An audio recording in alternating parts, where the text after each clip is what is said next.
And welcome back to How to Survive 2025. I'm Brian Keene. I'm Dacia M. Arnold. I'm Jim Cobb. Guys, good to be back here with you today. We're going to be, this is going to be part one of our two-part discussion on mindset. What we mean when we talk about mindset. We're talking about getting into the preparedness frame of mind, dealing with the what-if spiral that can happen, understanding panic and what to do when panic sets in. Are we qualified to talk about that, guys? I am. Yeah? Yeah, I'd say so. All right. Dacia just jumped up and volunteered. Jim, I say we let her take the lead. Absolutely. Oh my goodness, the what if spiral. Who cannot relate to staying up all night long wondering what if a check bounces? What if I lose my job tomorrow? What if my pipes freeze? What if all day long? There are a few things you can do. You can freak out, man, or you can plan and prepare for crazy things to go wrong because it's life. Yep. One of the things that I try to stress to people like in classes and that is prepping can lend you a very, it is a calming effect because you know that if X happens, you're ready for it, at least to some degree. You know, there's a strong psychological component here with preparedness that I think a lot of people overlook. So let's talk about some common things that people sit there and stress about and get into the spiral about and how to avoid that spiral. I myself, I'm a huge news junkie. I'm not a political junkie per se, following one party's dogma or the other, but I am a huge news junkie, always have been. So for me, the spiral really kicked into gear when Russia invaded the Ukraine. Mm-hmm. All the what ifs. What if there's an accident in a nuclear reactor and it melts down? What if Putin uses a battlefield nuke?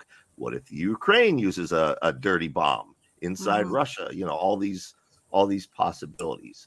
To stop that spiral, it's easy enough to remind myself, well, that's the other side of the world, and even if it does impact something here, I'm prepared.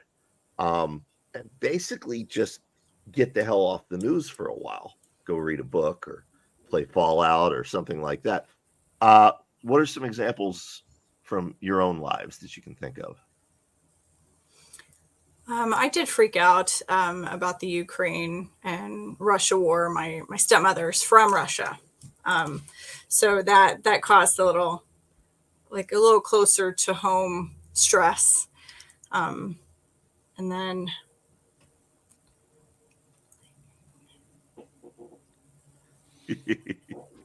let's see. What about you, Jim?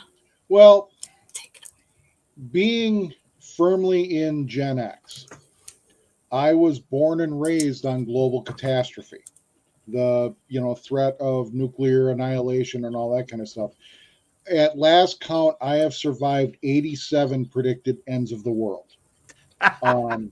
So what's interesting is, for me, with the situation in Ukraine or, any of the saber rattling that goes on, I pay attention to it, but it doesn't really concern me a whole lot because for me, it's like the boy who cried wolf over and over and over. Mm-hmm. So from my perspective, one of the things that, I get worked up about is my personal finances, losing a job or getting hurt and not being able to work or being the editor-in-chief of a magazine that gets canceled and losing 30% of your income in an instant.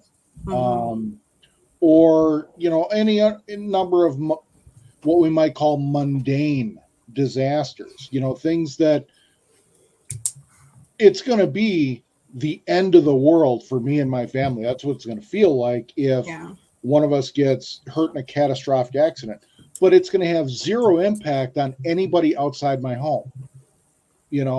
And preparedness, to me, I think there's this stereotype that preppers and survivalists, they're only looking at the long term, the end of the world as we know it, where realistically we're a lot more likely to be impacted by these local disasters, these more mundane events, and we can prepare for them at the same time that we're preparing for the larger stuff. And like I alluded to earlier, prepping can be calming. It can give you a sense of confidence that, okay, yes, it's going to really suck if I lose my job tomorrow. But we have some money in the bank, we have food, we have other necessities set aside that can get us over that hump until a new job can be acquired. Stuff like that. Thanks, Jim, for saving my butt.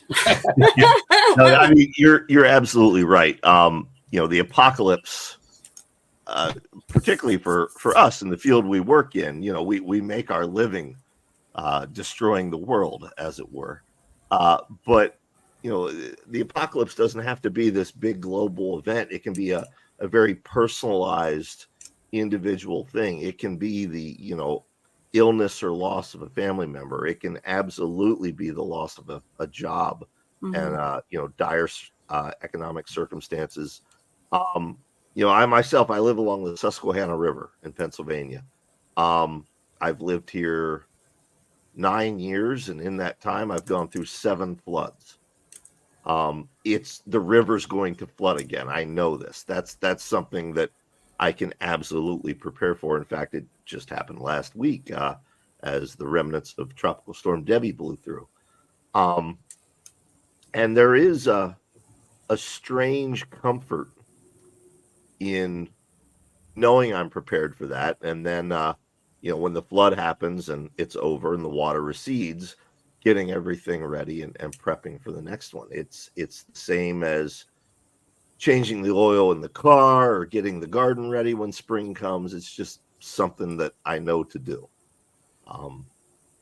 So, Jim, let's talk about economic preparedness and panic in that moment when you lose the job or your hours get cut at work or you get laid off, because that's something right now, given the economy here in August of 2024, that's something a lot of our listeners can probably identify with.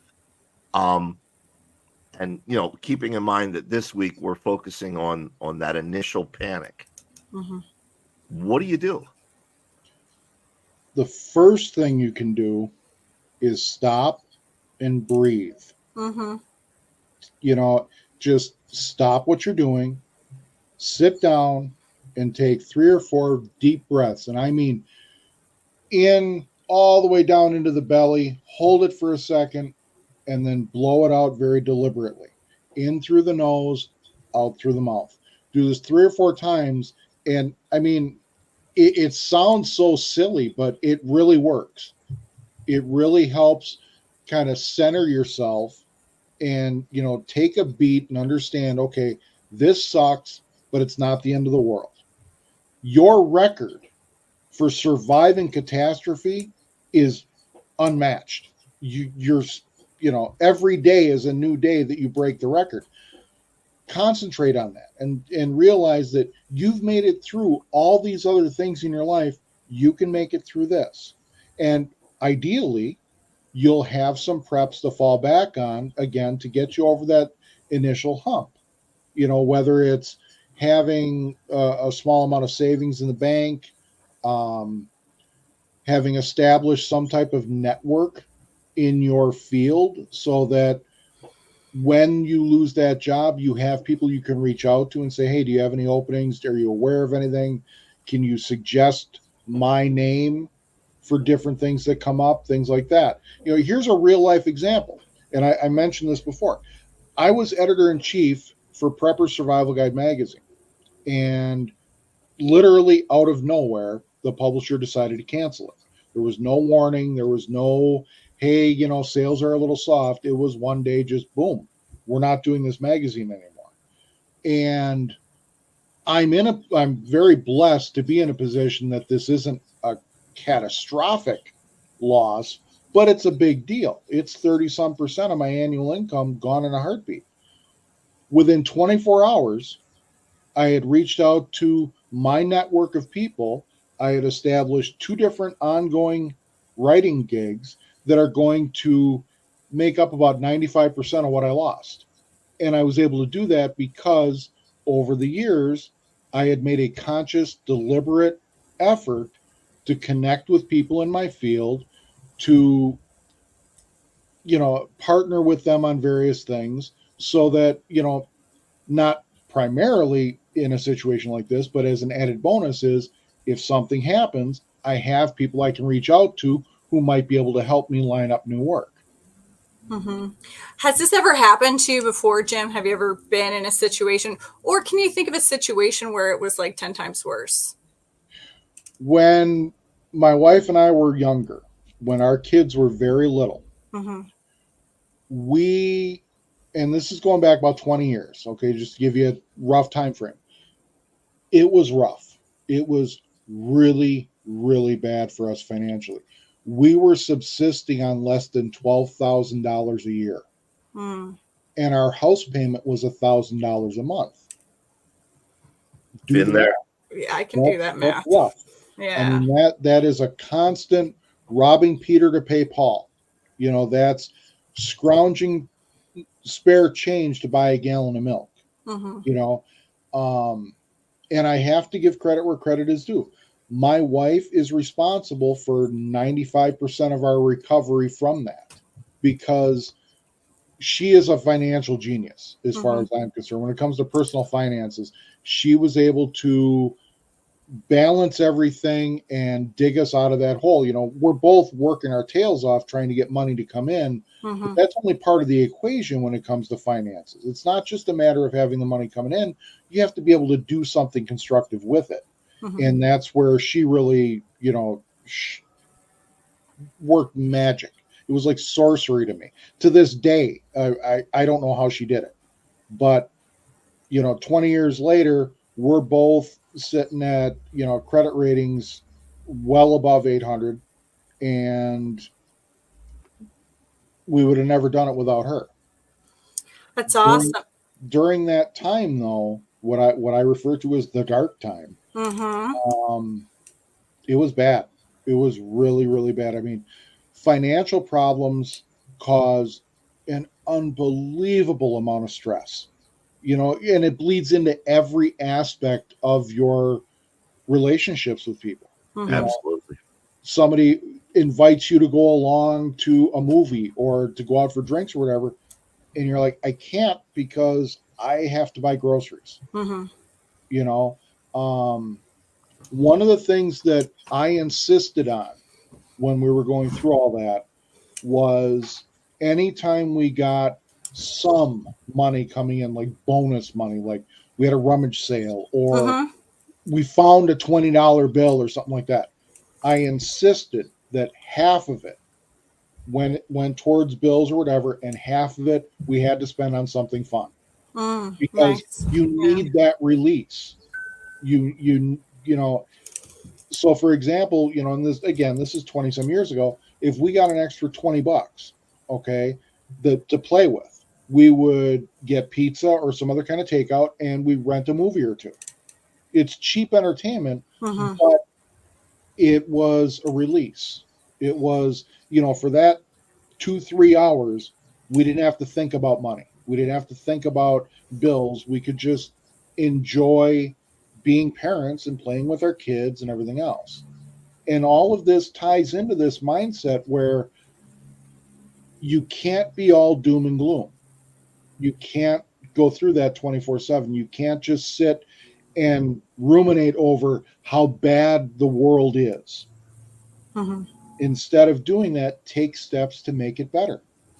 That's awesome. So what if there's somebody listening right now and they suffer from just crippling anxiety, or maybe not even crippling anxiety, just run-of-the-mill anxiety? That is certainly on the rise globally, not just here in America. how do they avoid that panic, that doom and gloom? Because that can be immobilizing, really. You know, you lose your job and you sink into depression and anxiety, and instead of job hunting, you're just sitting there on the couch or probably more likely under the covers in bed. What are some simple non-judgmental steps they can take, little incremental steps to get out of that mindset? So the biggest thing that someone can do when they're kind of sitting in their dirty bathwater is be very, very, very careful about what you are putting into your body. And I mean this physically, and I mean this like emotionally and entertainment wise and not entertainment wise. But are you clinging to vices that are not, helping you out at all?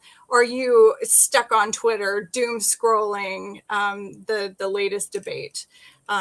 Be very, very careful of what you put into your body. And when you do take things away, so if you are going to, go lighter on smoking weed or drinking your alcohol or whatever, replace it with something constructive and healthy and helpful.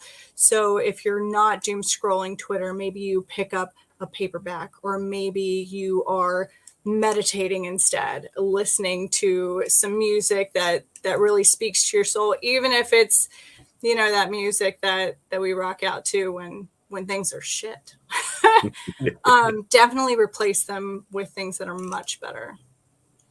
Yeah, that's a great point. You know, one of the biggest arguments my wife and I ever had, and we don't fight that off. We've been together over 30 years, and I can probably count on two hands and have fingers left over the number of times we really, really had bad arguments.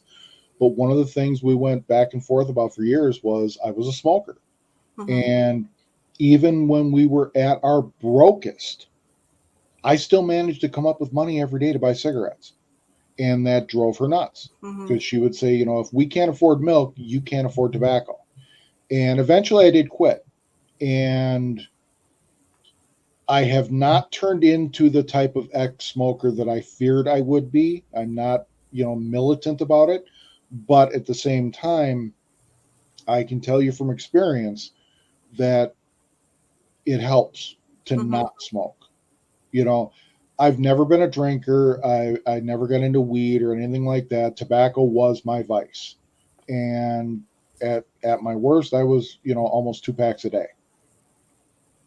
I always found that money every day,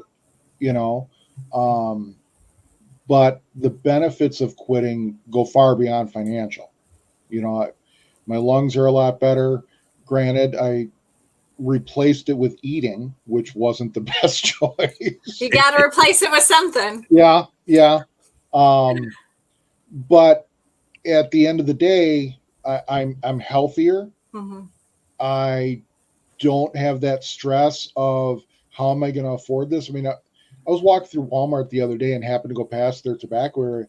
I don't know what it's like anywhere else in the country, but here in southern Wisconsin, cigarettes are damn near $10 a pack. Yeah, I think and I about lost it.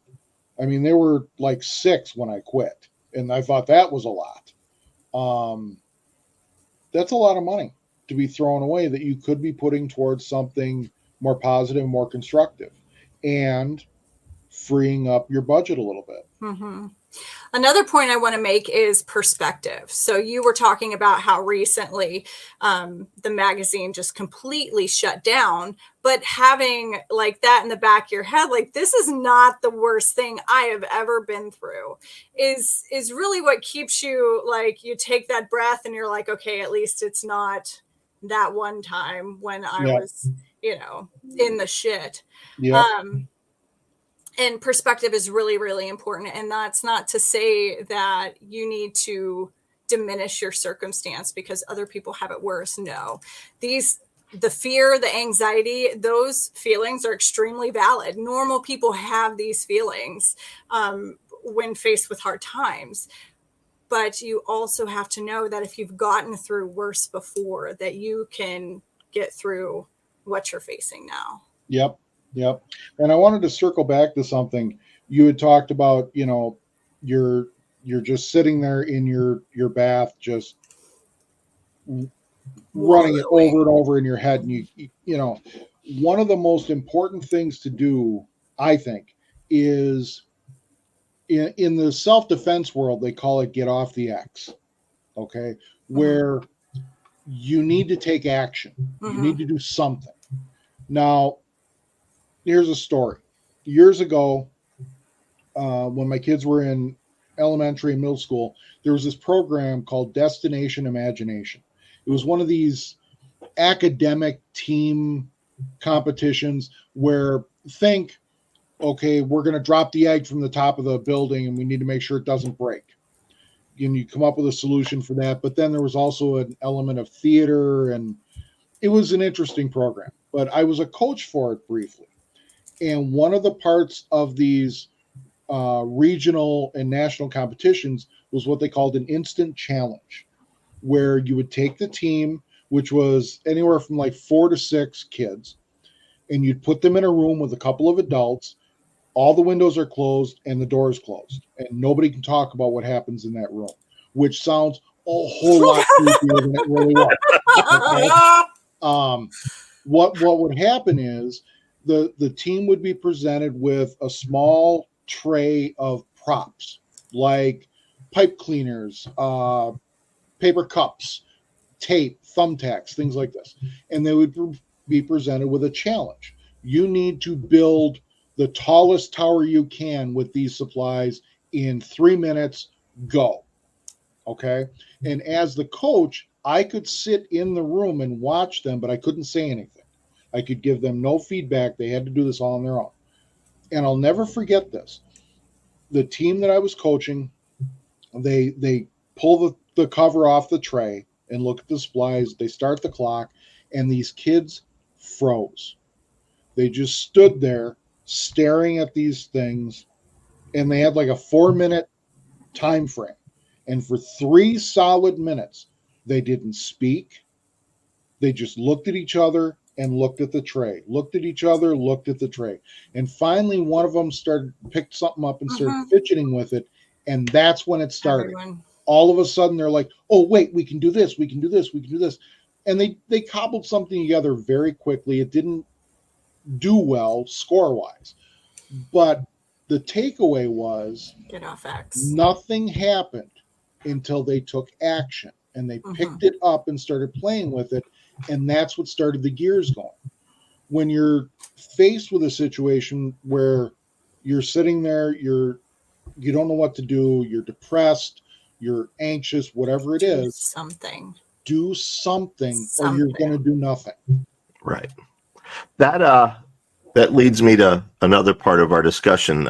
We mentioned that we want to talk about panic this week. Nadesha and Jim, you both mentioned that feeling that spiral, that helplessness is normal. It's a normal human emotion. Yep. So is panic. And so is shock. Our bodies go into shock for a very specific reason.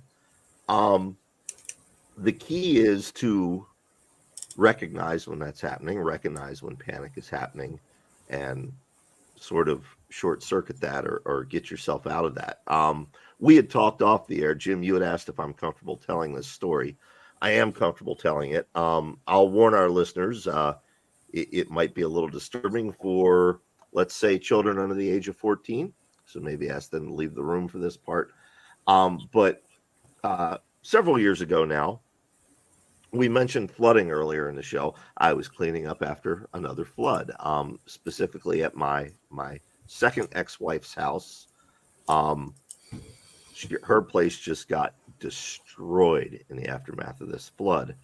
And I said, well, I'll come over and take care of it, because she was, to use Dacia's metaphor, sitting in her dirty bathwater. And I don't blame her. She was in shock, the amount of devastation.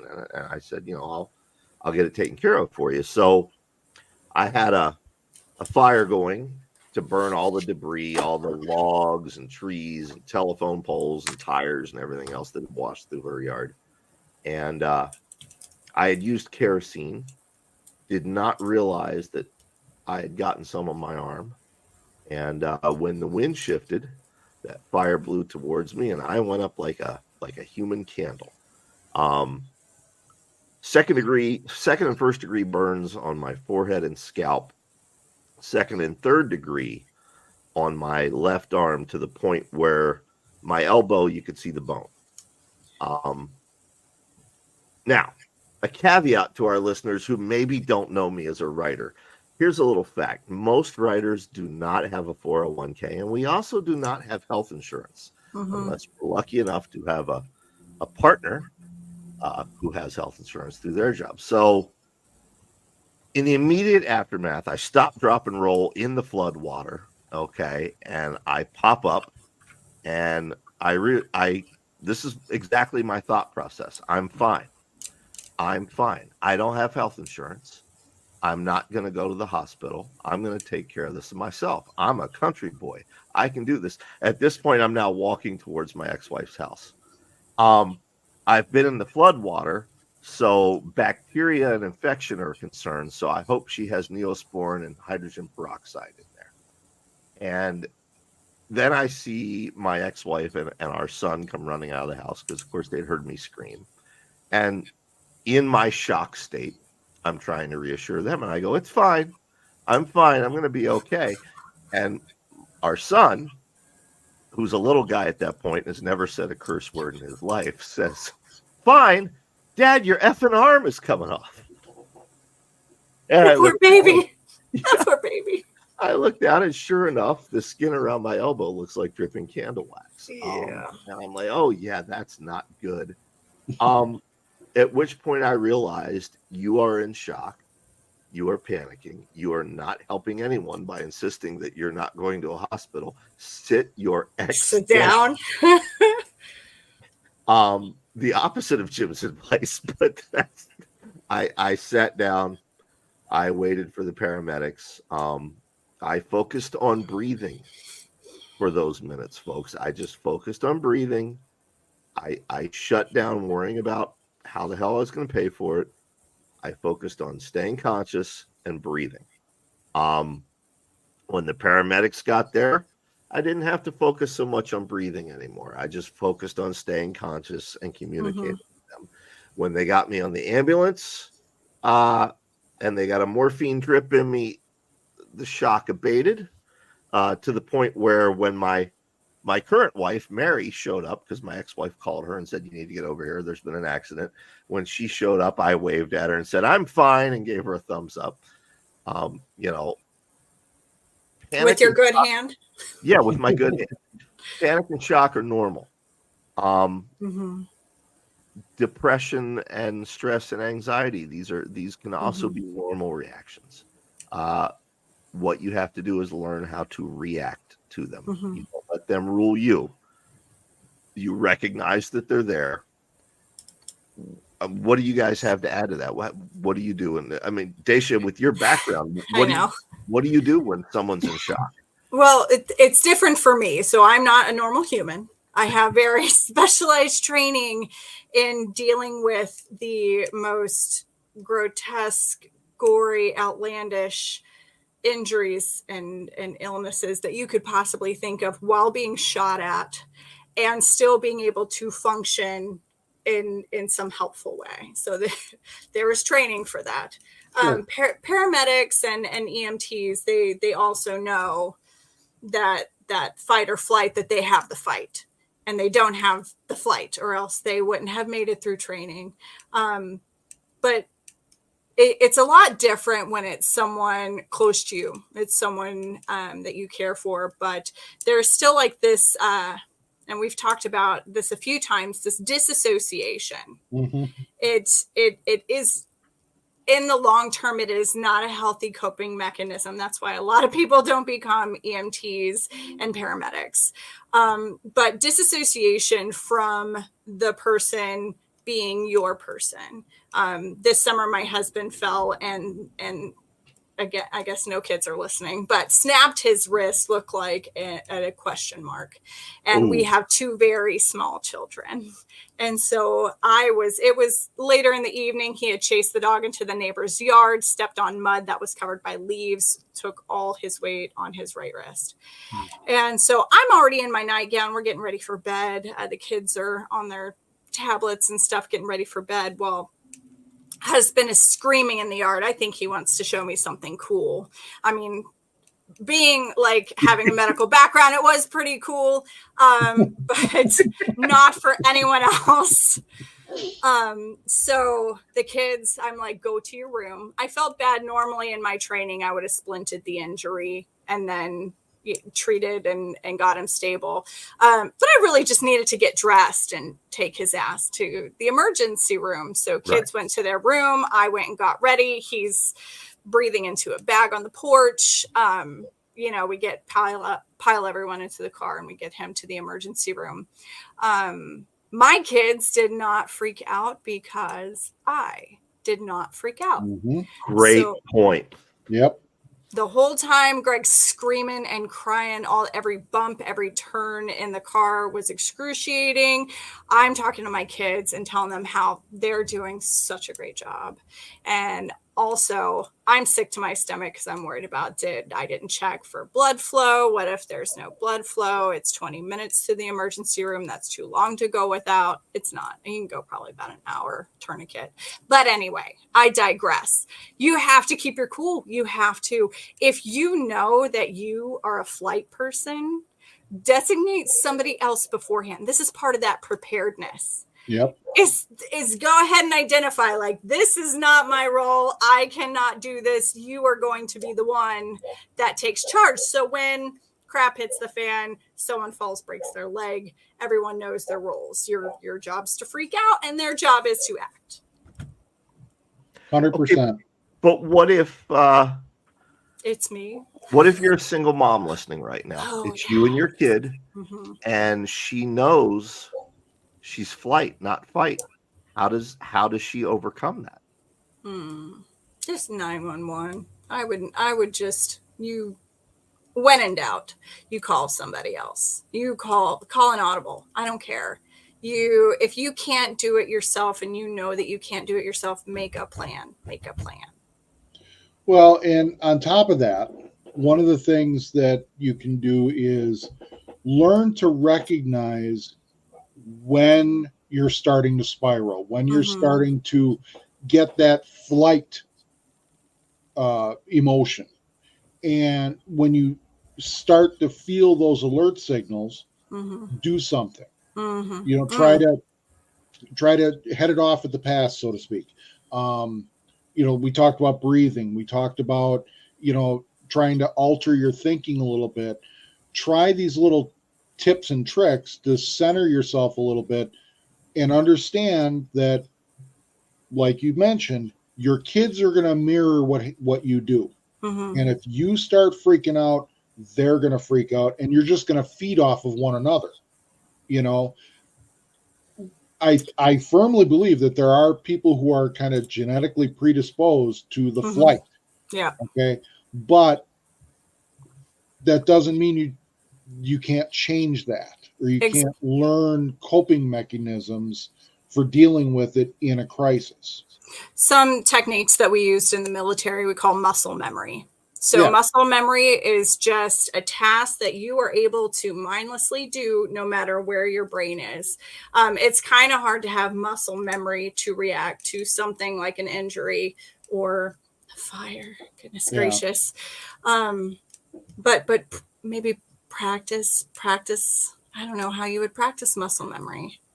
Well, that is actually an excellent segue to a homework assignment that I want to give to our listeners, because yes, on occasion we will hand out homework assignments here on how to survive 2025.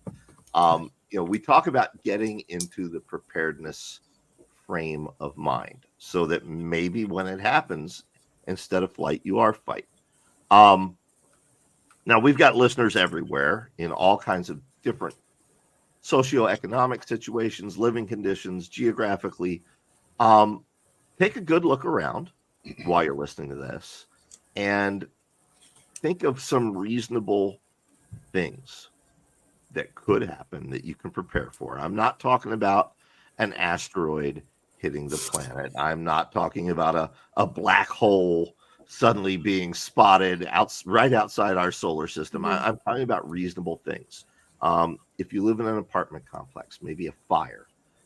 If you live along the river, like myself, maybe a flood, a blizzard, Power outage. Power outage, absolutely power Pipes outage. freezing, because that Yep. happens. That happened to us over Christmas.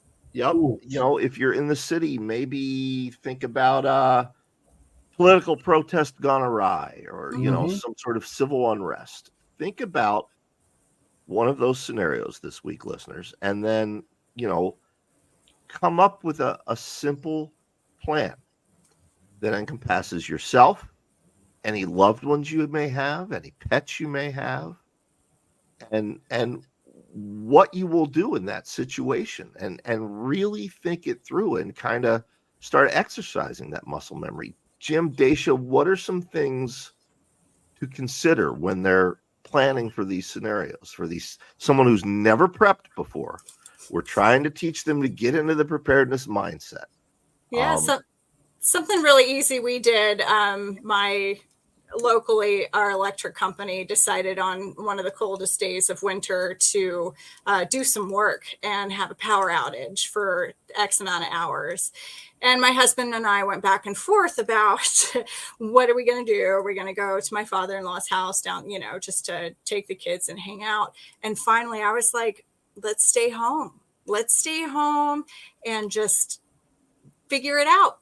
And just in case, because maybe one day it'll happen.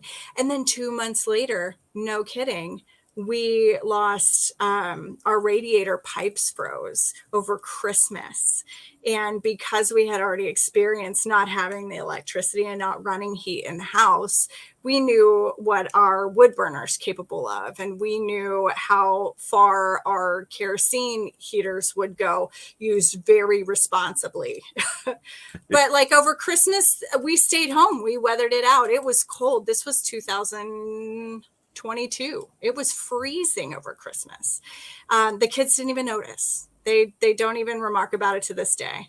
We kept our cool, and they got to enjoy Christmas at home instead of going to Grandpa's house. So, and those type of practice runs or drills are very important, no matter where you are on your preparedness journey. Yes. Whether you're at day 1 or you're at year 40, it's critical to do these test runs so you can fill holes and find gaps and find things that you've overlooked and take care of them when the stakes aren't really high.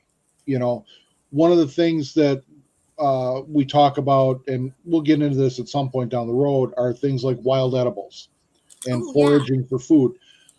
If you're going to do that, it makes a lot more sense to do it in your backyard first, so that if you have a bad reaction, you can get help or at least get to the nearest toilet, rather than it being day 5 in a grid down scenario and you decide to break out your book of wild edibles and let's see what we can find, you know, and that, you know, after you start to have a reaction, that's when you remember that your indoor plumbing isn't working anymore. You know, some people will go so far as to, you know, shut off the main breaker to the house and shut off all power to the house for a weekend and just, you know, test their gear and their plans and all that. You can do that, but you don't have to go that far. Now, and I say that because when you shut that breaker off, you've got a refrigerator, you've got a freezer that, you know, you're going to impact the food that's inside of it. An easier way to do it is just, okay, we're not going to access the refrigerator or freezer for the weekend. We're no TV, no lights. We're just pretending that there's a power outage. And that's a really good way to start out. You know, you don't have to go full bore with it right out of the gate. You're going to lose people, you know. I remember when our kids were little, we started doing practice runs for evacuating the house. We'd say, okay, I'm going to hit this timer and I want to see how long it takes for each of you to get your bag, get out to the car, yada, yada, yada. And, the first time we did it was like 10, 12 minutes and nobody's packed anything that they really needed. And, it was a comedy routine, it was comical, but we learned from it, and we were able to say to the kids, okay, you don't need all of these stuffed animals. You don't need, 7 pair of shoes, things like that. And particularly if you start when the kids are young, they develop these habits early, to a large degree, it becomes what you talk about, muscle memory. And that's important.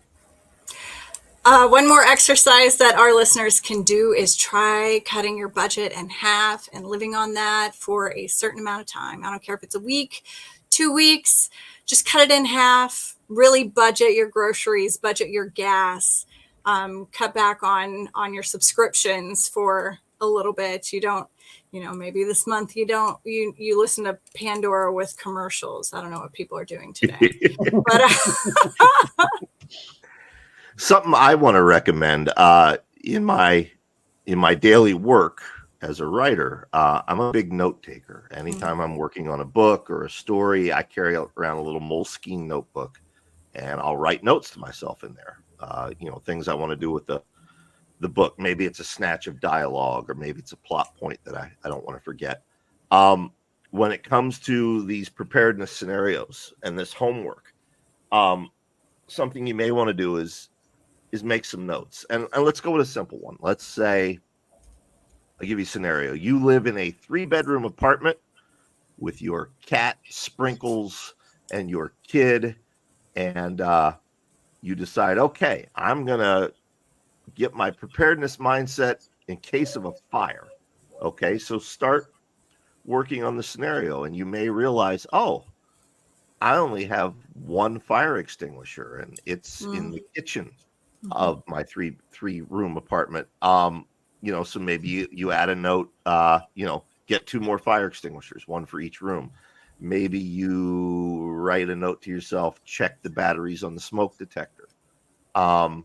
Then you start imagining, okay, a fire has broken out. What do I do with Sprinkles? How the hell am I going to get Sprinkles and the kid out of the apartment?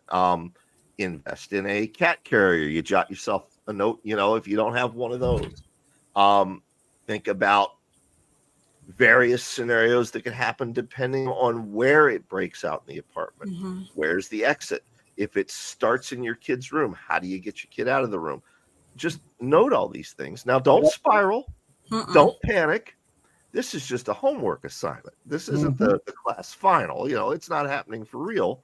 You're preparing yourself for it.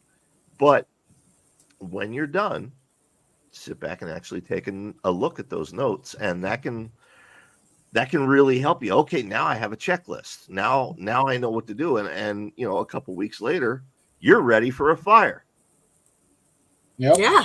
And one of the things to add to that with the fire prep is, not only do you need working smoke detectors, but make sure you can hear them wherever you are in your home.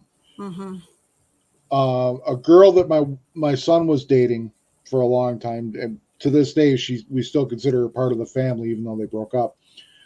This is going back a few years ago. It was Thanksgiving weekend. She and her mom had just moved into a new apartment. They'd been there maybe a couple of weeks. Late at night, all of a sudden they hear this pounding on the door. It's the neighbor, and it was they were like townhomes where they're, just side-by-side apartments. And the neighbor's pounding on the door. There's a fire. You need to get out. You need to get out. It wasn't until they walked into the hallway that they heard just the faintest noise from the smoke detector out there. They had heard nothing in their apartment. Turns out the neighbor's truck in his garage had somehow started on fire. I never did get the full story behind that. Lots of smoke damage, things like that. When they exited the house or exited the apartment and went out in the parking lot, and again, this is late November, Neither one of them had shoes on. I think the daughter had a jacket, but mom did not. And they were out there for hours until finally the fire department gave them the all clear to go in and just get some stuff, you know. So, number one, make sure that you can hear your smoke detector from your bedroom, wherever, you know, you have these positioned. Make sure it's loud enough that it's going to wake you up, you know. Another thing we can do is what I call the home cache. That's CACHE. It is not pronounced cache like you will hear in some TV shows. It's cache. It refers to just a little assemblage of supplies that you've got stationed somewhere. If you have a garage or an outbuilding on your property, think about putting together a small tote with a jacket, a pair of shoes, pair of socks, things like that, that you can squirrel away in case you need to evacuate your house if there's a fire and you don't have time to grab that stuff. Yep. Now, I understand that there's this mindset, well, you should always sleep with a pair of shoes right next to the bed and a pair of pants and yada, yada, yada. I haven't done that since my wife was pregnant, okay? I just, you know, if I've got to evacuate, I'm getting out and I'll, you know, deal with it afterwards. If it's late November, December, there's snow on the ground, you're going to want some type of footwear. The home cache can provide that for you. That's awesome. I never thought of that. And I thought of everything. So along with this homework, it's a lot of fun. I'm known as dystopian mom, and it has a lot to do with some of the novels that I write. I write a lot of dystopian fiction where the mom saves the world. And what this comes from is my heightened anxiety and my heightened need to plan everything to make sure that I am going to be able to be okay, and also that my children are going to be okay. So I do this exercise. I write down all these plans to get, out safely. And whether it be a zombie apocalypse or a total societal collapse, you follow the exercise and you might be halfway to your own novel. Yep. Absolutely. All right, guys. Any final thoughts before we let our listeners go for this week? I'm just looking over my notes quick to make sure we didn't miss. Well, one recommendation, in addition to the homework assignment, if you're looking for reading material on this type of thing, like we've been talking about with mindset, look for The Unthinkable by Amanda Ripley. I think there's a new edition that's just coming out or just came out. I haven't picked up the new one yet. I'm still operating off the one that's several years old. I consider that book to be required reading for anybody who's interested in preparedness. Without getting into a full-blown book review, basically what she did was she spent a lot of time consulting with experts and looking at major disasters and how people survived and the things that mentally and physically what changed with them as they're going through these stressful situations like 9/11. She talked to survivors who made it out of the building. What did you do differently? Was kind of the approach. What was your mindset like? What was going through your head? How did you react? Things like that.